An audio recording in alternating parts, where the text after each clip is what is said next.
সহিহ হাদিসে আছে হযরত আবু হুরায়রা রাদিয়াল্লাহু তাআলা আনহু থেকে বর্ণিত, একবার হযরত জিবরাইল আলাইহিস সালাতু ওয়াস সালাম রাসূল করিম সাল্লাল্লাহু আলাইহি ওয়াসাল্লামের নিকট এসে বললেন, ইয়া রাসূলুল্লাহ, এই যে খাদিজা রাদিয়াল্লাহু তাআলা আনহা আপনার কাছে আসছেন, তার সাথে একটি পাত্র রয়েছে যাতে তরকারি আছে, বর্ণনাকারী বলেন খাবার অথবা পানীয়।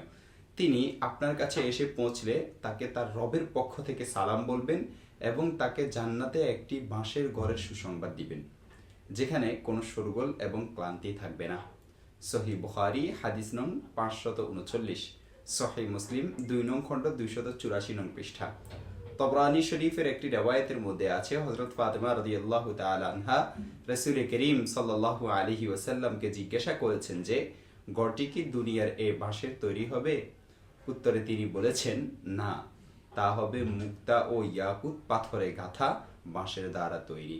দেখতে পারেন তবরানী কবির 1 নং খণ্ড 274 নং পৃষ্ঠা, মাজমাউজ জাওয়াইদ 9 নং খণ্ড 358 নং পৃষ্ঠা। উক্ত হাদিসে বাঁশ দ্বারায় দুনিয়ার সাধারণ বাঁশ উদ্দেশ্য নয়।